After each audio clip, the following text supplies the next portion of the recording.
Hello. Hi, How? I was just saying I loved your hair. Thank you. I decided to just sweep it off to the side today and see kind of how that works for me. No, it looks fantastic. I'm Thank growing my you. my hair is growing out finally, and I'm trying to cover this little kind of starting to slowly thin kind of center off center part. So I'm trying to grow it Oh, out while I have it, getting older, getting older. getting When juicier getting and juicier. Yes, getting juicier. juicier. I know, I know. So I've got a couple questions to ask you. Oh, Um, okay. And my First and one. my ring light broke. Meh. Oh no, I but you know dropped what? it. What? I dropped it by accident and then it's just anyway. So the That lighting's not sucks. The lighting's fantastic, okay but though. The lighting is okay. it's It's all not right. it could be a lot worse, trust me. Could be a lot worse. And and in true Rachel fashion, I have kibotched your questions by talking.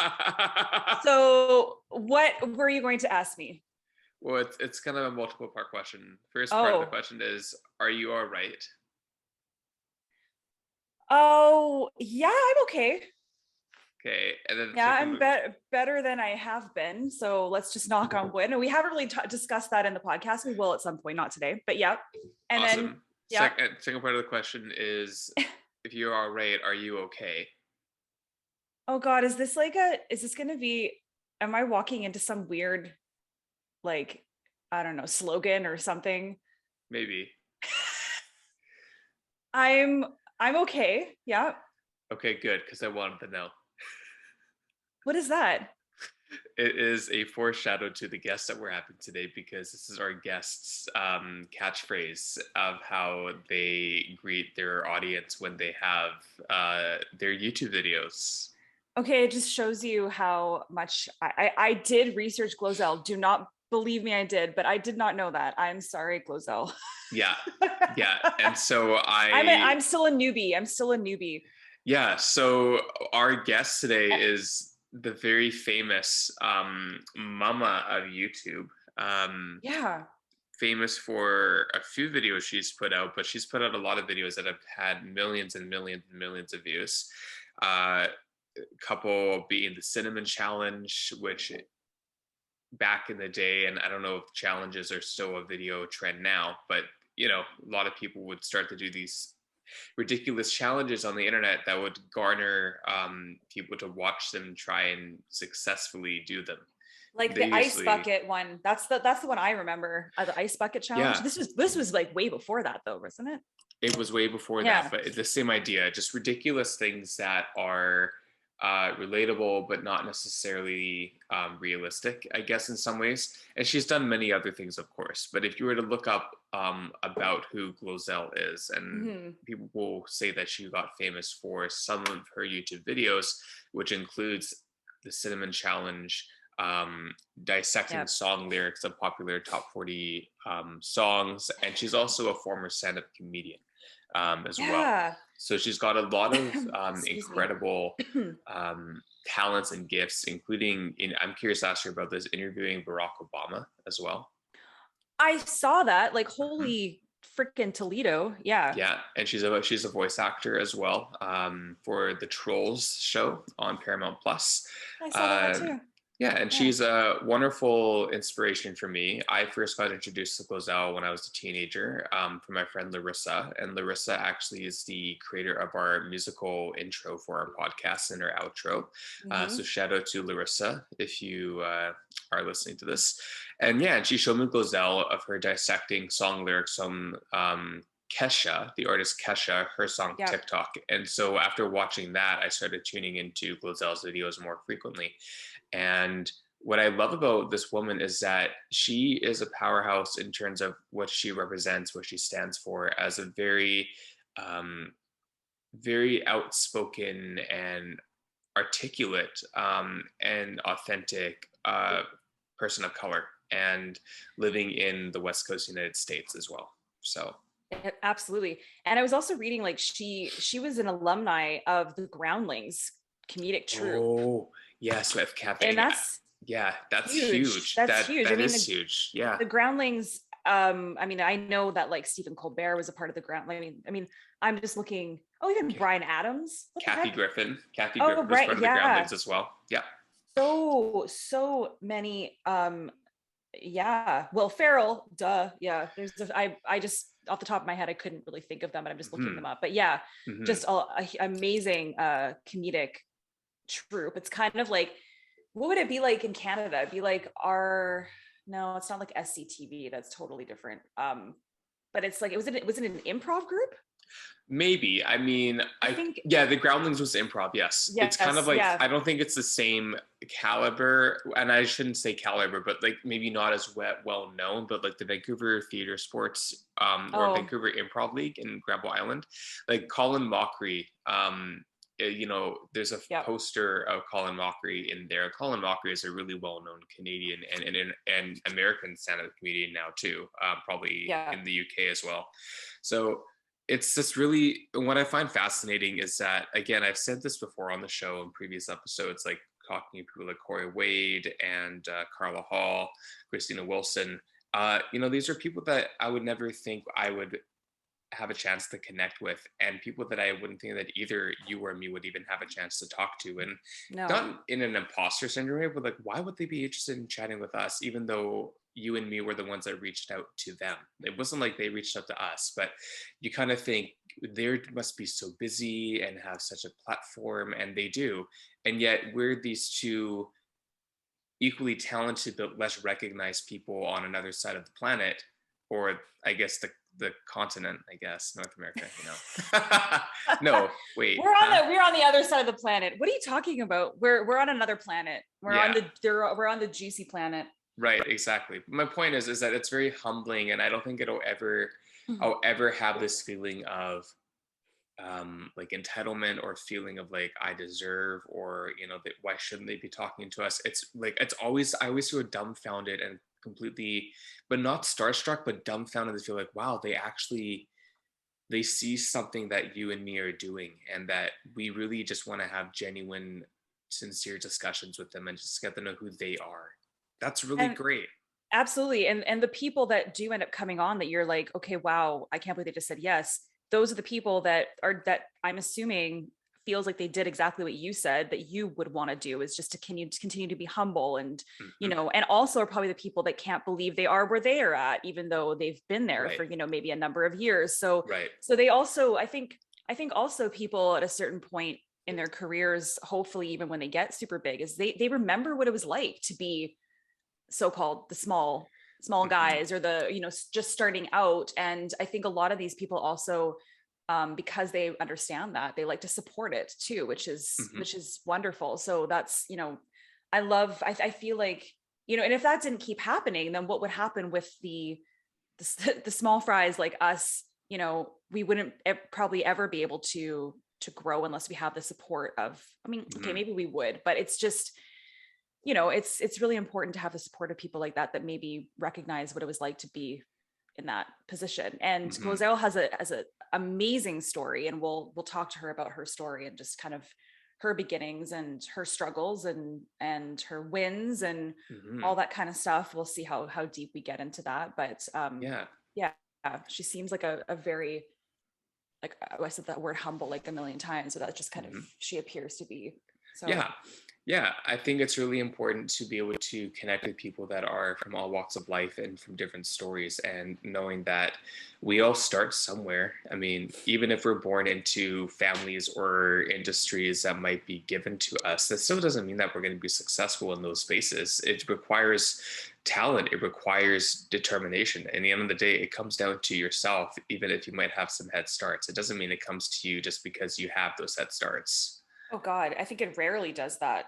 It's, I mean, even the people that you would think has just been handed to them on a silver platter, like, kids, children of famous people, for Hmm. example, Hmm. and some of them will, I can't tell you an exact specific story, but some of them will tell you like, yeah, people just thought it would just be handed to me because I'm like the daughter of Mick Jagger, or like, Hmm. something, Yeah. like that. But they're like, no, I had to prove myself. I worked really bloody hard, and almost Hmm. like being in the shadow or the footsteps of someone so iconic, it Hmm. almost made it harder because you have to really prove yourself and be like, no, I'm not just in this because my dad's famous, because I Mhm. actually worked really hard, or I have talent, Yeah. or, those kinds of things. So Yeah, and just because it's fresh on my mind, I mean, I watched, I know Hero watched a movie all the way last night. Holy I, crap!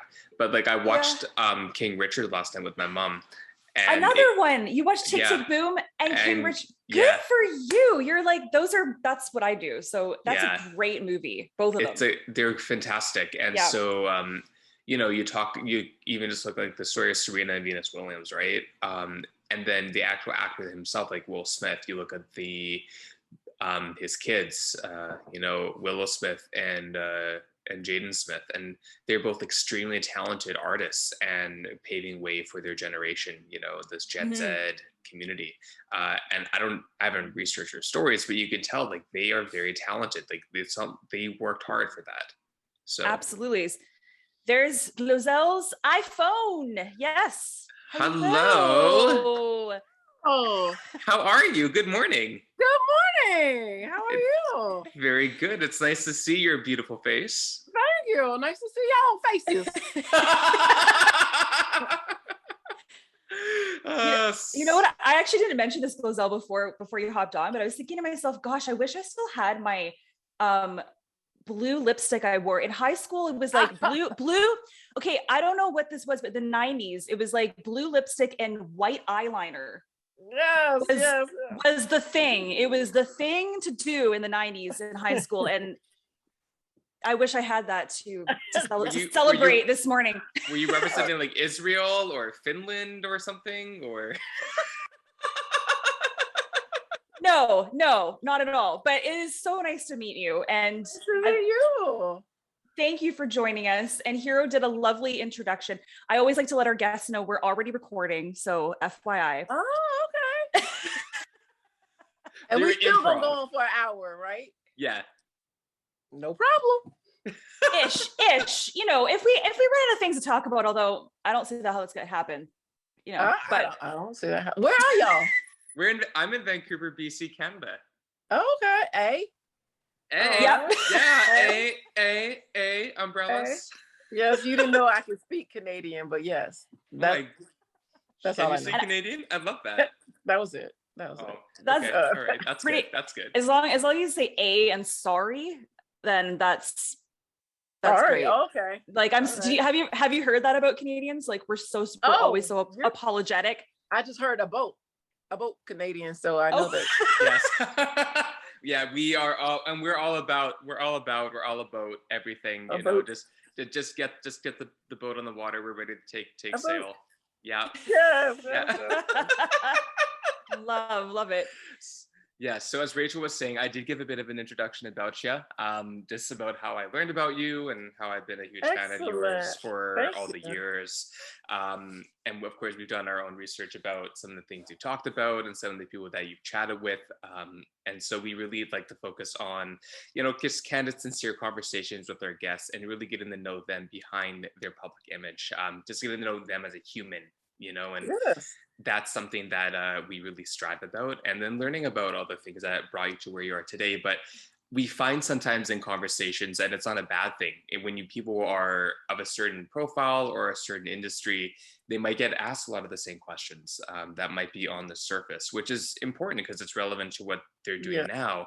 But how did they get there? Why are they the person they are? Like family or school or culture. Like, this is kind of a podcast that we want to take the mask off of. Those types literally take the mask off. Literally take the mask off, so I'm really grateful you're here. I know that we're all human, but it's still very humbling to be able to connect with someone that you think, wow, like how would they even see a message or a comment? Would they even be interested? And then all of a sudden it's like, bitch, I'm human too, like whatever. So thank you for being here. It really does mean a lot from the bottom of my heart. Were you scared that I wasn't gonna be here? Like, okay, she said yes. Is this really? I don't know. No, not scared at all. Not at all. But I appreciate it. But no. Good. So I wonder if, I know you have no idea what we just said about you, but how would GloZell introduce herself? Oh, Hello, this is GloZell. Is you okay? Is you good? Because I want to know. Love it. Oh, that's amazing. And that's how you would introduce yourself. I love it. Yeah, And I introduce myself. Yeah. That's give the people what they want to hear. How I came up with that is that I would do stand up, and I thought, well, let me ask how everybody's doing, and I would say, well, I love the show Friends. Oh yeah. So Joey would say, "How you doing?" So I started off saying, "Hey, how you doing?" And I thought that was going to be my thing. When I come out and say, "How you doing?" But then there's a talk show host. She used to be a talk show host named Wendy Williams, and she said, "How you doing? How you doing?" And I was like, "Oh, people are gonna think that I took it from her." Right. So how you doing? End up like, "Are you okay?" And then one day I messed up and say, "Is you okay?" And then that's what people are like, "Oh, that was so funny." And so that stayed. And I'm like, oh my goodness, my English teachers, they're gonna say, what happened? You know, I'm college educated. I have a BFA in musical theater from the University of Gator. And I was like, people gonna think that I am dumb, but it stuck, and I just kept that. Oh, that's so fun. We're gonna have to go back to the musical theater thing, because I'm curious about. I have my parents were musical theater performers when I was growing up. Like my whole freaking life was like kooky, crazy people. You know, all walks of life. Like, you know, parties at like, you know, God knows what time. Just like weird, and like going to auditions and rehearsals as a baby in a stroller. Like it was just weird, but it was great. It was great. We'll talk about that. And sorry, I kiboshed again. Hero, what were you going to say? Oh no, it's fine. But what's great, GloZell, is that again, these things that come out of nowhere are the things that sometimes really launch whatever it is we do, right? And so even like, I mean, we'll go back to different places. We kind of hop all around the map, you know, being two very frenetic, highly anxious, but very loving, hopefully loving people. But I'm curious to know though, like, where did that all kind of start from? Because I know, like, just hopping into somewhere in the middle, when you were creating your YouTube channel, we read a little bit about the fact that you relied on the sources of Wi-Fi and other forms of media to create that platform, to create the content for yourself. Like, so I'm curious to know from a more in-depth perspective, like, how did that come about? How did that end up creating itself in addition to your own website and then YouTube being faster? Like, how did you get away with that? Not saying you did a crime, but like, you know what I mean? Like, it sounds amazing to read about. Well, you know, it's very interesting when you are paving a path and you know it. And you're paving a path for people who might not realize that, oh, you're a YouTuber or influencer because of me. You know, right. Who, you know, were getting picked at and laughed at. People didn't understand what YouTube was. They thought that you were crazy. Why don't you get a real job? This is nothing. You know, like now it's like, oh, influencer, you know, we have to have them on this show and that show. I'm going, that's not how it was when I was doing it. You know, I'm what you call an OG. You know, absolutely. You know, from the beginning.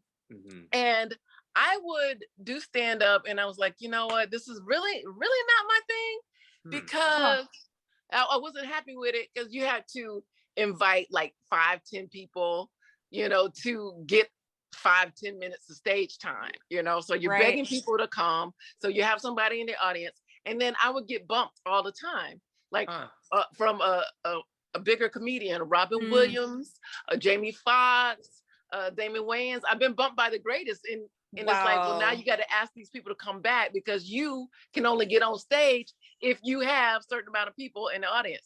They have to buy tickets, they have to buy the 2-drink minimum or food, and they have to pay for parking. You know, so that's a lot. No kidding. When the opportunity to write a blog, I'm like, what's a blog? Okay, I'll write a blog. And then a blog, like, oh, you can add pictures and videos? Like, okay. And then it was going so slow. And then someone's like, well, there's this thing called YouTube that just started. You can just upload there. It'd probably be quicker. I'm like, okay. So I started uploading my ideas and my characters and things that I wanted to do there. And it's built an audience there without me knowing. Because I was like, well, wow, comments, are these real people? Like, I don't even know what's going on, because I was just putting up my ideas. You know, I'm thinking of like, one day when I have a show, this is how this character, this is gonna be Tracy, and she go, you know, this is gonna be that's what I was doing. And that created its own world, because YouTube was not what it was now. you know, Absolutely. where people already know what it is. And well, everybody uses it and respects it, where before it was not like that. Well, and not only that, like, you know, nowadays it's like, okay, well, good luck like competing with the fucking like millions of people. And so it's like, okay, right. It's like, okay, well, what are your hashtags like? Do you know the algorithms? Do you know, like, I mean, that was not, I'm assuming you didn't have to do any of that. Like that wasn't any of that. No, you upload it and they used to have pages. Like if you typed in YouTube, my video would come up, you know? Yeah. So you'll get, it was easier to be viral and you get a lot of hits, and I looked different than everybody else that was posting. Everybody was cute, little and white, you know? Yeah. And then here I am, a grown adult doing silly things, you know? So I stuck out, and that's really amazing because now people still know me. You know, everybody has seen a GloZell video. If they don't know GloZell, they're like, well, the girl with the lady with the green lips, no matter what. Where everybody else is kind of blended into the soup, you know, you don't know their names, nothing in particular sticks out. But it was very interesting then, and it's very, you know, I'm very, like you said, it's humbling. I'm very humbled that I'm still being asked to do interviews, that I'm still here, that people still know me. And so my daughter is just now, she's 5, so she's just now like, wait a minute, because we've been wearing masks on top of it for 2 years. Yeah. So no one has really said much. And then, you know, we're going through a drive-through at McDonald's, and the girl starts freaking out, and my daughter was like, wait, you worked at McDonald's? I'm like, no. So she knows me. She was like, how? Because she hasn't seen me. You know, I've just been mom, the person who feeds you and drives you to all your activities. You know, she didn't know that I had a life, you know. That's so interesting. So how do you, I mean, now we are totally jumping all over the place, but now that your daughter is aware, how do you, and she's probably noticing this more, like, are you educating her as to like, okay, this is what mom, or is she interested in performing? Is she, are you kind of skeptical to like, let her kind of, you know, take any limelight or almost protecting her? Like, is there any kind of like protecting her from nothing? Okay, love it. No, yes. Because most of my YouTuber friends, there's like growing up, the Shaytards or the Ballingers, we all put everything out there. So you see all the family. It's not odd to have your family in your videos. Like, I mean, that's the videos. People blog about their families all the time. Like, that's their thing. That's their bread and butter. That's their money. That's why they have 5 and 12 kids, you know, like, that's what we're watching. So that's true. It didn't seem odd to me at all. She loves the limelight naturally. And when I have on green lipstick, which she didn't see that often before. She's like, oh, she's doing a shout out. She think people know me from shout out. She's doing a shout out because I do cameo, and I'm like, hey, happy birthday, Julia. You know, so she's like, oh, my mom, she does shout outs for people's birthday, you know. Oh, that's so cute. Still doesn't really know what I do. She just know that people know me, and if she's out on green lipstick, I mean, she went to work, you know. Yeah. Right. She is so freaking cute, by the way. I've seen. Thank you. Oh my God, she's so cute. Yeah, and a very talented cheer performer in the making of like as well. So amazing. Cheer, tennis, karate, keep her busy. Jeez. And dance. Awesome. So that's fun. That's fun.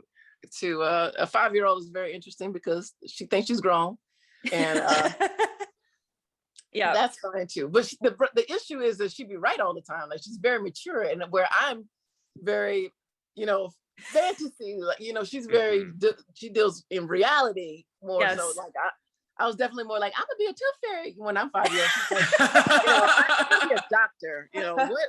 You know, so we probably wouldn't have been friends at 5-year-olds. I'm like, you so serious, and I'm so goofy. But there we go.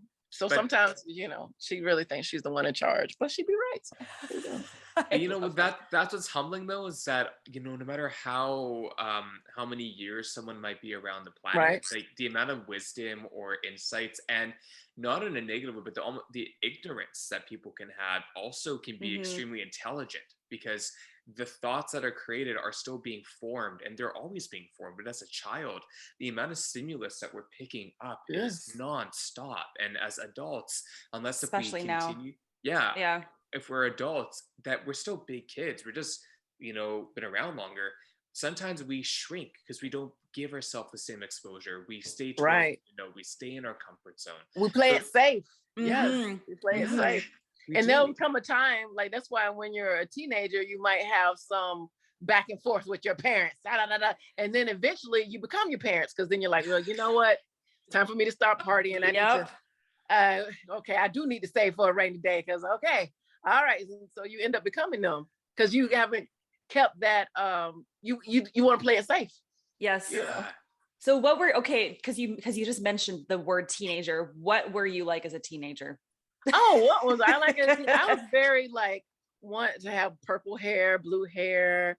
I was never trying to be sexy, but I always like to have like polka dotted tights or striped tights. I was like just doing my own style, because I'm like, well, I'm not gonna be like the gorgeous one, and I'm not not the athlete, so I'm the funny one. And that's really helped me, because I know a lot of gorgeous people. I mean, like, wow, you literally look like you could be on the front of a magazine. Oh, you are the one that's on the front of the magazine, depressed and sad and insecure, So I'm like, well, I'm cute for being funny, but you put so much in your looks, and now guess what? There's a cuter person coming up, Right. And not only that, like age is gonna get you no matter what, no matter what you say. No matter what, you're gonna be like, you look good for your age.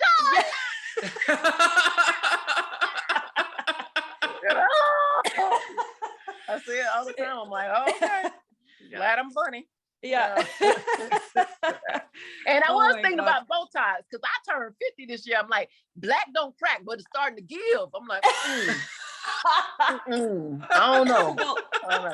I do my exercises, but I'm like, I might have to get a little shot. I don't know. Oh, totally. Definitely don't notice that. But you know what you just reminded me of?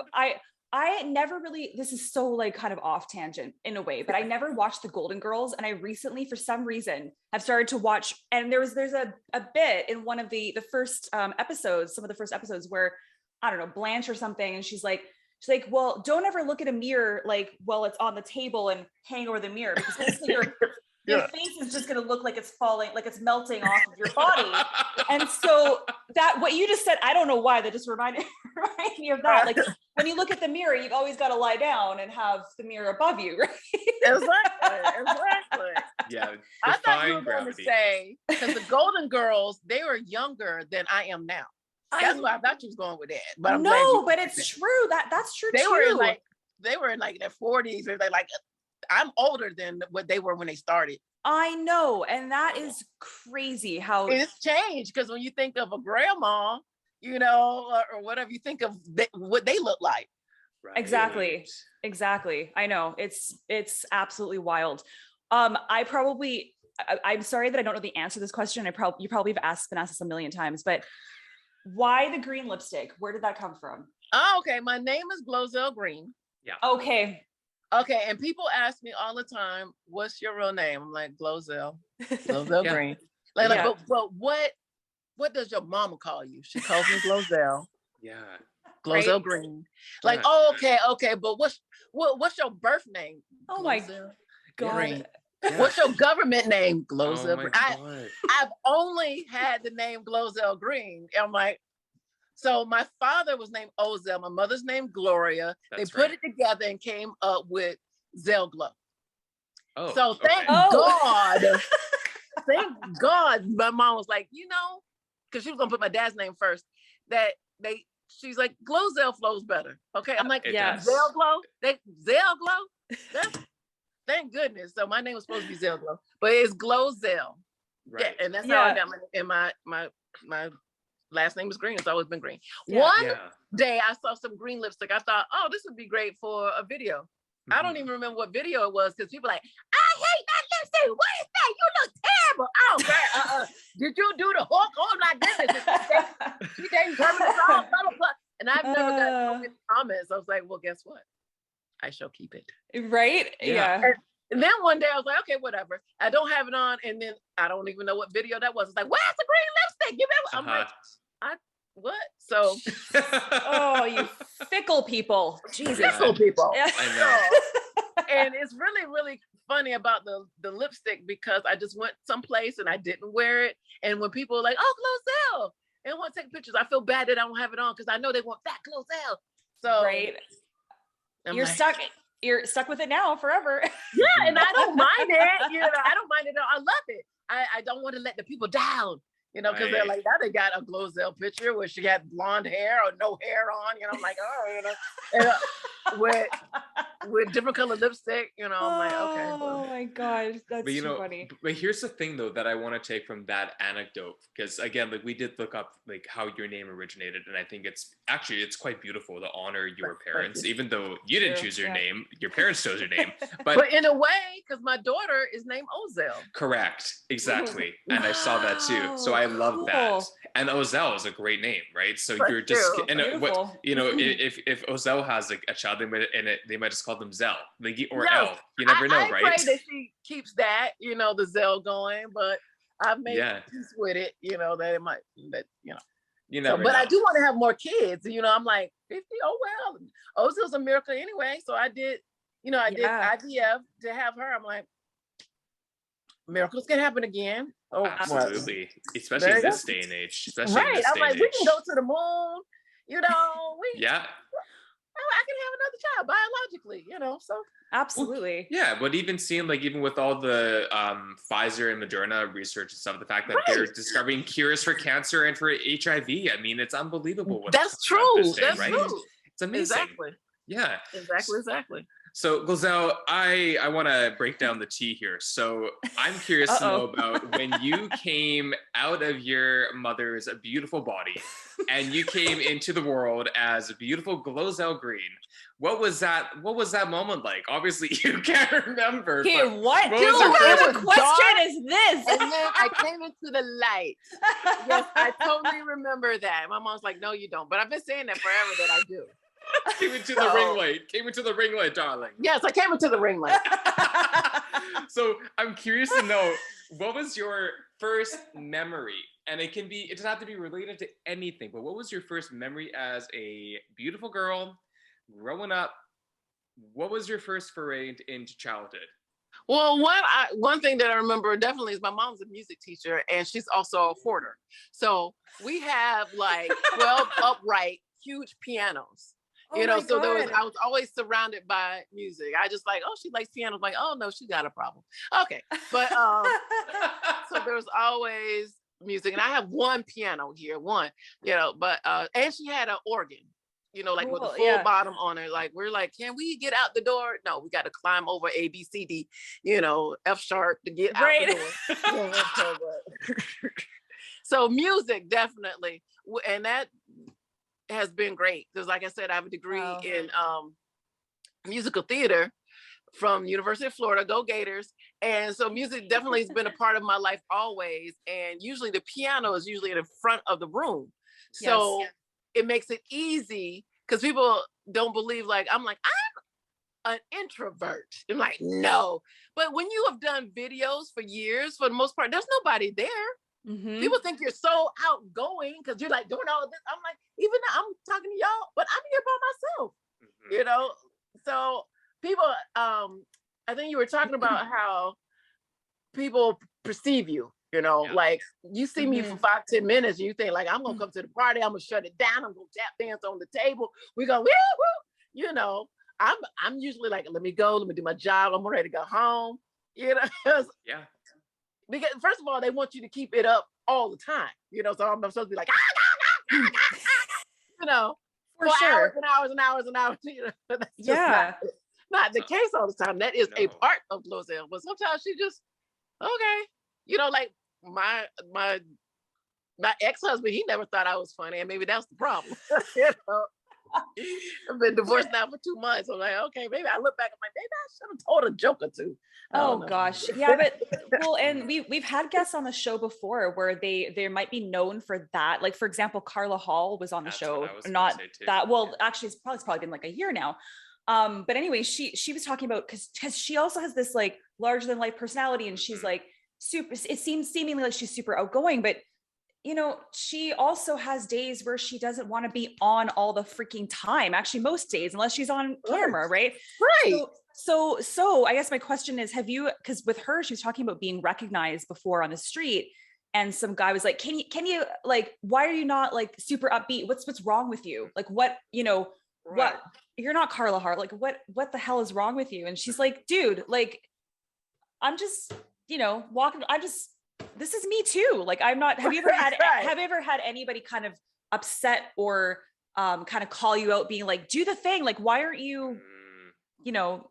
Well, what has caused problems, and since I brought up my ex, is that fans will come up and it will bother other people, not just him, other people, because my fans, you know, back in the day, paparazzi were just like these men with these cameras and yeah, you know, going through the bushes. It's more open now thanks to TMZ, where they're like, hey, you're the paparazzi, but it's okay, we know who you are, and we know who you, we see the faces. Oh, that's Harvey Levin and blah blah blah.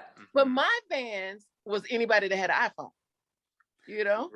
My fans were 8 years old, you know, walking by taking pictures and not caring if you're having dinner, you know, because there's my friend that I see on my phone, I want to go say hi to her, you know. So I don't have a problem with it, but it caused problems for other people who like, I don't want my picture out there.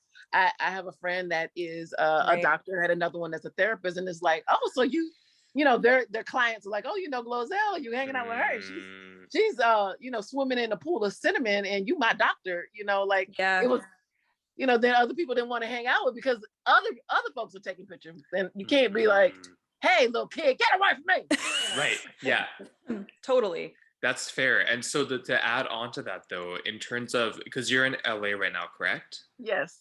Okay, so what I'm curious about is that, again, LA, I've been to LA a couple of times. I mean, it's not super far from Vancouver, but it seems very, and I like to say, the humor my ignorance, but LA seems very spread out, right? Like it seems like it's not super saturated in terms of, unless if you go to a certain center, a certain street, a certain restaurant.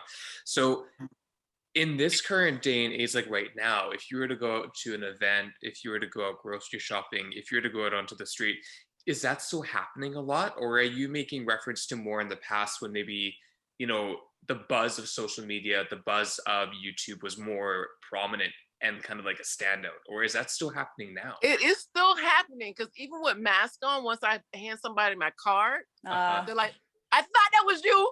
I wasn't sure, because you sound different, you know. Right. Are you bald headed? You know, like, you know, because it depends on, I'm like, it don't matter, I'm wearing a mask.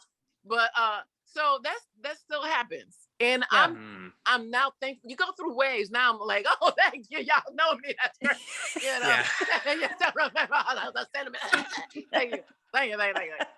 So once it's on the internet, it's on the internet, you know. For the most part, people don't stop listening to a hit song that, you know, that was a hit in 1972. You know, someone is still playing it somewhere at somebody's karaoke, somebody's singing it.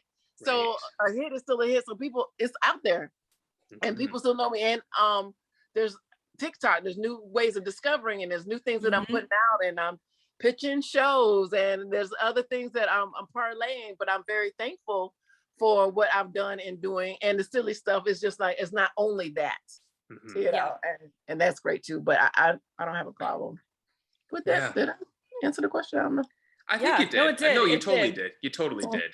No, because again, you have to think about, we all start from somewhere. We all, like, even like myself and Rachel, like we've been doing this podcast for a year and a half now, you know, and we just said, we're just going to start. That's how you have to start. You have to go from somewhere.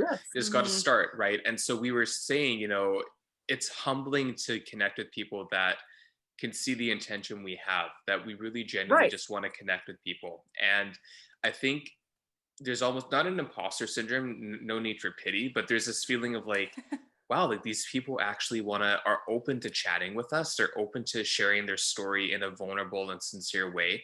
Because I think in some ways, not that you pedestal people, but I think subconsciously you might. We don't have to.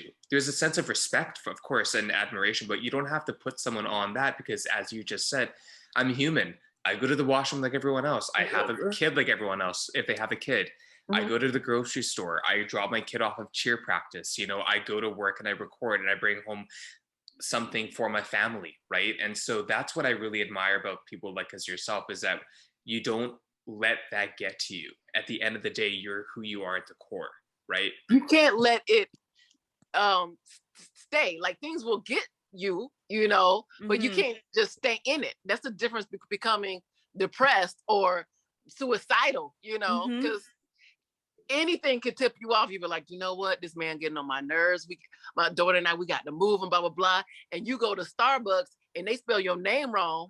You know what? I'm about to blow this place up. Like, that's the thing that you're like, you got to stay in your right mind. You got to like bring it back down, because anything can tip people off, and you see it all around you. You're like, mothers are losing it, teachers are losing it. Right. Folks are losing it in the streets, in the grocery stores, in other countries. Like, well, and especially now, I mean, oh my God, the past couple of years, I mean, everyone's, been on edge for so long, it seems. For so long. You better be nice to everybody. You don't know what they've gone through at home. Because you've got people, there was times where you had couples who are used to going to work and they come back for a few hours, stuck in the house. Yep. Now it's like, you know what? Why are you breathing? Yeah. I don't think I've noticed before that I really can't stand you, because we haven't been around each other that long. Yeah. So, or your kids, you're like, well, you're not going to school. Now I got to take care of you all day. You going to eat again? Oh my gosh. You want to take a bath? How about you just stay funky? I don't care. You got to do what you got to do to stay sane. And I'm glad. Well, right before the pandemic, I met a great guy. Yes. And I told him, like, okay, I served the papers, so technically I'm divorced. It ain't gonna, child. It's gonna be 2 years later. Jesus. 2 years later, I was like, I was married to Kanye. Like, he's just not gonna let it in. I'm like, okay. Like, can you sign the papers, Kanye? Can you? Oh my God. Please. No, and just gonna let it go on. So, well, okay. Can we say congrats? Over. I'm going to court tomorrow. It's always. So that's what I want to tell Kim. I'm like, Kim, honey, ain't gonna be over.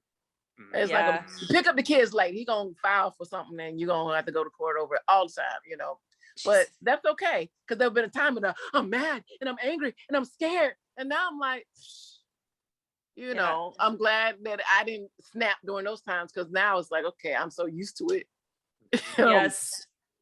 And life goes on, and I'm in a better place, and you still in the same place where I couldn't see that before. It's just like, why do you hate me? I'm like, oh, you haven't grown. Okay, it's all right. Forgive them, for they know not what they do, sort of thing. Like, it's okay. Yeah. Very good point. Thank you for opening up about that, actually, because it's. Well, I need to, because I might be in jail after tomorrow. I don't know. Oh, Jesus! I got court again. Jeez.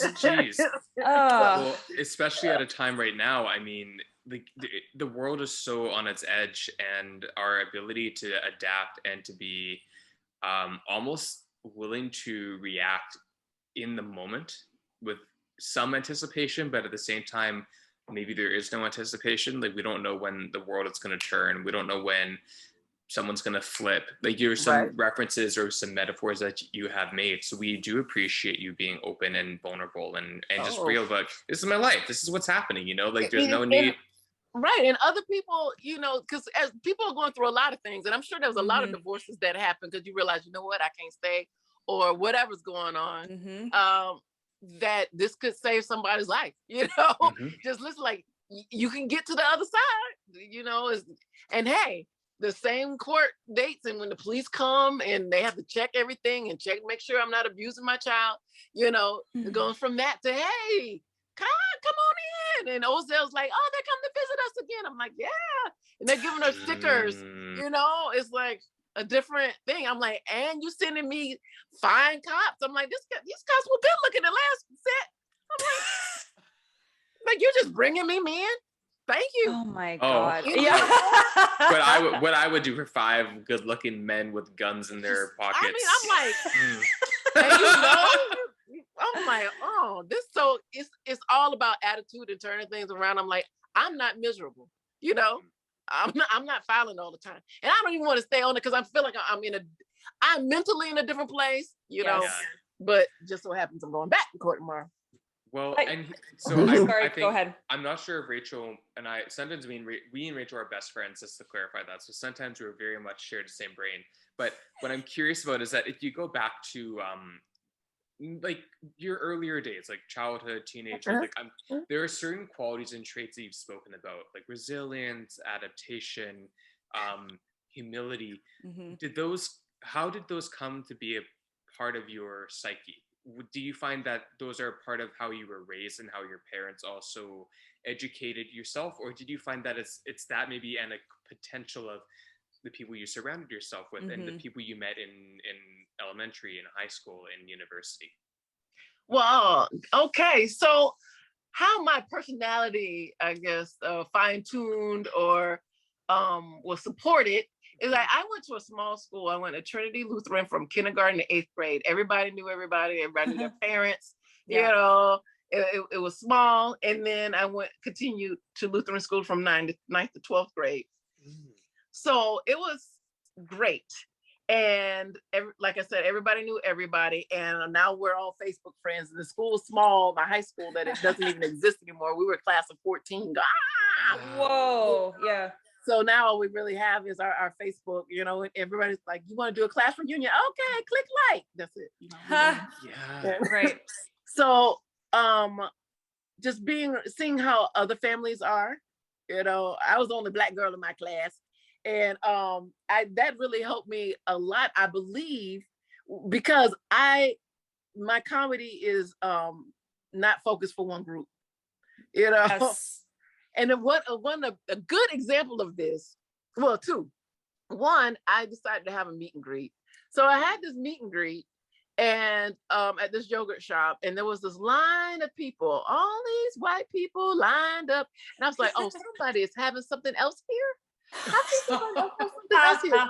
So I thought I would just go and meet the middle-aged Black women that are in there that came to see me, you know, because I'm not seeing who's online, you know, they're leaving comments. I'm assuming they look like me.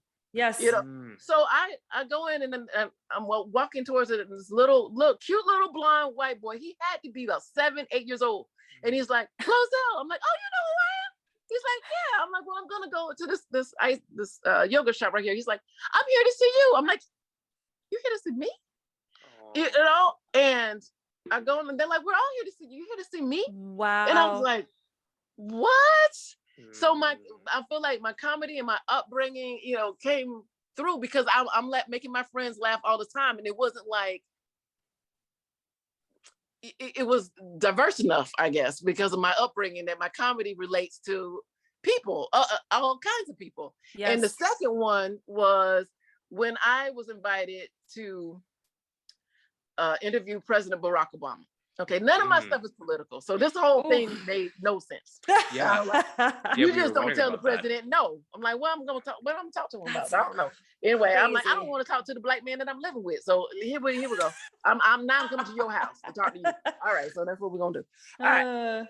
On the way there, the TSA, the people who you know, make sure you don't have any drugs and blah blah blah, and you're going through.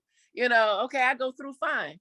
I come back from interviewing the president. It's all on television, on every monitor. I come, hey, girl, right? Oh, that's the girl that interviewed the president. I don't know how to say, oh, America, oh, Obama. And I couldn't get out of the airport. You know, they holding me back for everything. And it was like night and day. It was like my audience also grew to Black. The white people already knew who I was, you know? But so then my audience changed. And then it changed again when I wanted to have Ozell, because now I'm getting couples who couldn't have kids, and they're talking to me, and mothers who are telling me, well, you keep going, you know, we had ours, or there's adoption, there's other things that you can do. And then also the hatred, because there was a lot of people who were like, if God wanted you to have a kid, then you will have a kid. You wouldn't have to do all that, you know? Gosh. So you had, so my audience just kept growing because I have the little kids because my stuff is still on there, and then people still discovering, and then they grow up, and then they're looking at the more mature stuff that I've done, and then a lot of people following the journey, and they're still finding that, and now I'm gonna do that journey again at 50. That's I hope, amazing. it's a lot of money. So we'll, that's the goal. That's So, amazing. all those things help, and not once do I curse people out or like when I talk about the Kardashians or imitate them, I want them to go, oh, she's funny, not like, oh, she hates me, Yeah. With anybody. With anybody. When I do with my what is it, Nicki Minaj or Beyonce, I want them to be like, I love her. So that's always been the common goal, that I want people to like what I do and not, because comedians can be really, we're bullies, you're picking at folks. Right. So that's why they're getting a hard time right now with the cancel culture, because that's what you do. Oh, Jesus. Yeah. You talk about folks. Yeah. Like, oh, you talk about that you take one quality of them or celebrity or somebody that everybody know, and you just bash them. Like that's what comedy is, or you're bashing yourself, or all of the above. Yeah. No, that makes sense. I never want to do that kind of comedy. And now it took forever, but now you really got to not do it, or you won't have a life. Yeah. So for one thing I really took away from that, which is amazing and beautiful, is that although your audience has changed over the years and you've it's grown exactly. Yes, sorry, that's a good point. But what I love is that it doesn't seem like you have on purpose changed for your audience. You have just simply grown and experienced life and just allowed that to happen organically, which is really beautiful, because I think a lot of people in the entertainment industry will get so, it's like, okay, well now that type of person likes, no, I've got to be more like that, or I've got to change, or I have to, I mean, that happens all the time. So it's great to see that you've just kind of, it's organically happened that way, which is really cool. Thank you. Like, there was a time where I was in, the Navy base used to be stationed in Orlando, Florida, where I'm from. And I was asked to do comedy, and I was like, okay. And then someone said like, oh, Eddie Murphy came out with something like, you're gonna be raw, like, oh, I'm like, oh, the Navy, I gotta edge it up. So I was thinking of all these things. And when I got there, their chaplain was there, their priest or whatever was there. And I was like, I can't do the material that I thought it was going to just, I'm like, because they're like, oh, GloZell, she's funny, but she's clean, so. Yeah. So I knew then I had to keep it clean. And then two, one time I read a comment and it said, oh, I'm 8 and I love you. And then I was like, okay, I need to be responsible. Not everybody has to do that, because I can laugh at, all kinds of comedy. I'm just saying what I can do and what I'm responsible for is like, when you know that these kids are watching, I'm like, I can't be like, this mother, right. Now they might watch it, and they might watch it with their parents, but I'm saying from GloZell, especially being at first, I was like the only adult online, Right. Yeah. Right. I couldn't do that. Now I am an adult, but what I put out there, I was like, no, I have to be conscious of the children that are watching, that was. I didn't even think about that, that makes a lot of sense for sure. That does make a lot of sense for sure. Yeah. Okay, you mentioned Eddie Murphy. Do you know Eddie Murphy? Do I know Eddie Murphy? Oh, this is very interesting. Do I know Eddie Murphy? I have been. I've said hello, hi. Yeah. Eddie Murphy. But here's the thing: his kids knew me. He's got like 8, and I've done a video with one of them, 2 of them, and so that means like I know that you probably watched something, Mr. Murphy. Yeah. Right. and it's always very interesting when you find out that people know who you are. I went to New York and I watched this musical Chicago, and Michelle Williams was the star of it. And so after you standing in line for them to come out to sign your playbill, and I'm signing other people's playbills because they're asking me to sign their playbills, she comes out, she's like, oh my goodness, we always watched you in Destiny's Child, in between takes, we would watch you and laugh. And all I heard was, Beyonce. Beyonce knows who I am, because I'm a queen. I am in the Beehive. I was like, so yeah. like, That's amazing. Yeah. It's remarkable. So it's because I'm like, you think Meghan Markle and Harry, they're just like, yeah. You know, the queen, like, hey, look, she's delightful. You know, I'm just, not that they talk like that, but I'm like, it's just amazing. Unless they tweet. But I run into people all the time and they're like, oh, I love your videos. I'm like, well, how come you don't think, hey, come be in this movie? Hey, come, right. Like, so that's where the auditions come in. It's like, okay, once you in their face with something, but they don't just automatically think of you, because that don't mean that they think that you want to be in something. Tyler Perry, you know, like no, but totally though. So again, I'm curious to know more about that too, in terms of the people that influenced you growing up, and then also like along the way of you creating a platform for yourself. Who were some of your inspirations, if there were any, subconsciously or intentionally? And then as you matured, as you went through the years of your industry, who were some of the people that you did make connections with that were really inspirational for you, or that have become part of your intimate life, like as in terms of friendships or peers? I'm curious to know more about that part of your life as well. Okay. People who are definitely influenced was Lucille Ball, because my comedy is also very physical. It's not like a set up joke kind of a thing, just standing in front of a microphone, even though I can do that. That's just not mine. And Carol Burnett. See, this was before your time. Yeah, I know. But we know who they are. Oh my goodness. We know Carol Burnett and Lucille Ball, of course. What kind of gay man would I be? There's Jim Carrey, who was known, his this thing was very physical, and so that's the people I tend to gravitate to. Robin Williams. Oh God, I love him. Yeah. When you see him, you're like, oh, I'm just gonna laugh, because he can just do anything, and I'm gonna be on the floor.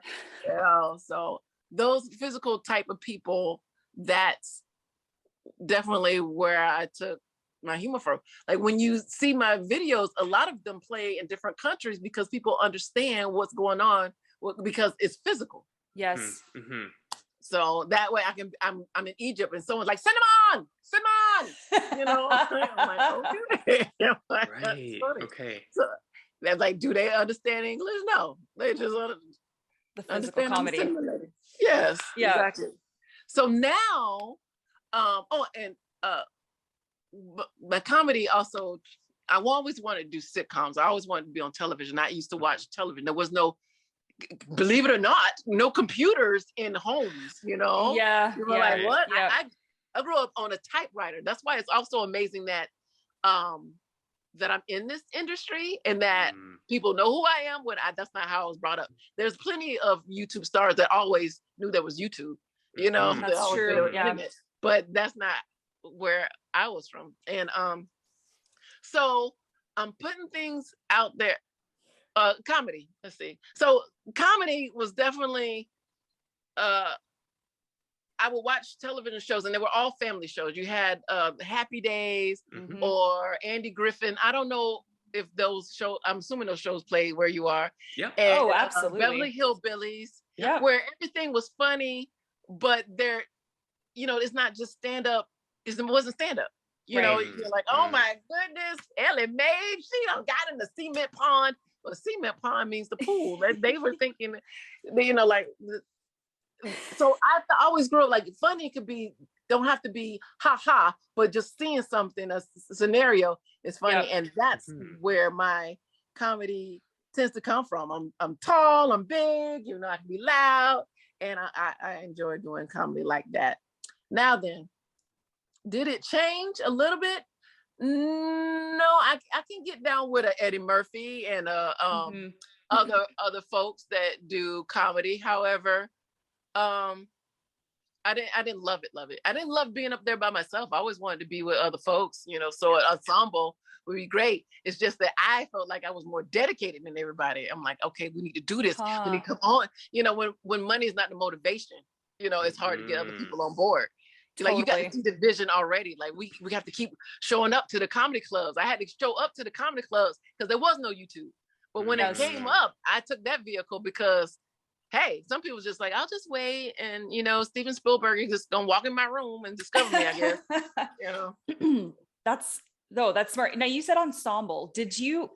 Am I correct to say this, that you were a part of the Groundlings? Oh yes, I took classes at the Okay. Groundlings, yes. And I'm like, okay. And you had to get over yourself, because I've said 1,000 times that I've got a degree in musical theater. And then you come here like, don't nobody care. Don't nobody care. You think I'm like, oh, you skipped the line because you're 4 years older than the people that's been out here beating the pavement because you went to school. And I can't knock it, because a lot of those people that's beating the pavement not gonna make it, and they need a degree because you're gonna need a job. So it's like all this is you have to know, and you have to keep going. And who knew that a pandemic might come and shut everything down? Oh gosh, right. So you now everybody's online. I used to beg comics to put their stuff online, but like, no, because then people will see it and know what I'm gonna say. You know, and now those same comments like, oh, you come do a video with me or show me how to do it. No. And plus, I don't even know. It changes all the time. Oh God. What I know for sure has changed since we've been talking. Yes. Right. They decided to change where they're gonna put the button up. Like, how do you upload it? The button was right here for 2. Where is it? Like, I don't know how to upload it. Forget it. Instagram, that's where I, TikTok. But things change all the time. They do. And you got to roll with the punches or die. Is it really stagnant, or you go away? There's people that I used to watch, they're not there anymore. There's people that were huge that have come in that have gone, know. But me and my green lips, we being interviewed right now. Yes. Love it. Thank you, Queen. You are completely. And I think that's a perfect way to kind of segue to present day, to today. And kind of just what's coming up for yourself in GloZell's world, in your branding, in your YouTube channel, just in you. Like, what's happening in your life now? Where is it going? Where's it going? It's going up, up, up. Yes. It seemed like, because it's like, okay, I can blame the divorce, but then you just kind of stop, and you just kind of on survival mode. And eventually you want to blame the other person. Now the other person's gone, and I'm like, I can't blame it on him, but people want to keep doing that. You want to keep blaming your mom, like your mom's gone, like, why you keep blaming her? My parents used to, but they're not here now. So now coming out of that funk, which happens to be, it kind of worked because the whole world shut down. And everybody's online. When they're online, they're finding my videos again. So it really helped self-esteem, it just helped me to keep going, like, okay, somehow I've got more followers, and I haven't posted anything in over a year. So I'm very, very, very thankful, not on YouTube, but on Instagram. I try to always keep my face out there. And what's coming up now is I'm pitching shows, and I'm sure that someone's going to say yes. I'm auditioning all the time. Trolls, I'm in the new Trolls. I saw that. So I'm very excited about that. And that was something that we did before the pandemic. So it's all about timing. I was thinking, it's not out yet? Oh, good. Oh, here's my name out here in 2022. So it's like, okay, all right. I feel like, I keep making old references, but Tina Turner's just like, all I need is my name. I'm like, I got my name. People know who I am, and what I've done before, I can do again and better, So that's where I am. So next time you interview me, you're like, oh my goodness, the GloZell show, you won like 3 Emmys already. And it's just been incredible. Thank you for having us. I'm like, of course, of course. And so I hope that we would be ever so honored to interview you again when you get to that stage, because it's happening. Yeah, it is happening, and now I can see it. And when I look at comedians like a Tiffany Haddish, Hadish, I've been on the stage with her. We've done competitions before, and she's had a hard life, and then look at where she is now. I go, everybody goes through like this time, and then either you're going to die or you're going to be catapulted up to the top. Yep. And I feel like my life has been like fun and light, and I'm always optimistic. But these last couple of years, I'm like, okay, that was my time, and now here I go. I believe that once you make it through that, you will be exalted. You know, when you can be thankful through all of that I'm still here. It's okay. I'm working through it. Ozell and I, we're still eating. The light's still on. You know, I've been through government assistance, but yet you go in the street, people know who you are. You know, like I'm my mom calling. Stop. Oh. You know, okay, she won't stop. She's a habitual. Okay, she's like, I go to the bank and put some money in there for you. I'm like, Mama, be in the store right now. Could you stop? God. You know, don't forget you got to pay me back. Yes, I owe you $2 million. Thank you very much. Oh Lord. You so I've done what I call like the shadow work, the dark work, and you still here and you're still going. And so now I feel like, yes, I will be getting those Emmys because I want them, and I'm gonna keep going, and I'm excited about life. Where before you're like, okay, I'm just on autopilot. I just gotta okay, just get through. I don't even know what day it is. I don't even care what day it is. Yeah. Okay, you know, your survival mode. Right. It was survival mode. So now you're past that survival mode, and you're exactly. I'm ready. Yeah, you survive, so you can thrive. Follow me on YouTube, Instagram, TikTok at GloZell. There you go. Amazing. Amazing. You just hit the end of the interview for us. I love it. No, it's perfect. We really do appreciate you being part of Getting Juicy. I mean, from my heart to your heart. I mean, it's just something that, again, like I remember, of course, you hear this many of the times, but my friend actually introduced me to your channel, you know, when I was in high school, so 15 years ago. But but you know, like there you go, that showing how long YouTube has been around. And she showed me your Kesha video about when you were doing your TikTok videos, right? Yeah. And that's how she's like, she's like, here to GloZell. I'm thinking, no, show me. And so again, it shows the power of media and how people can relay information and say, hey, I saw this video. This is what it was about. Check it out, right? And so that same person that showed it to me is still my friend today and did the music for our podcast intro and outro. So it's just amazing how those types of memories come up. And we really do appreciate your time. You know, Thank you. Time is important. It's energy. It's a currency. Yes, it is. And we are very humbled and grateful for you. And when we get the episode out, we'll notify you, and hopefully you can share it and create community. And we'll do the same for you as well.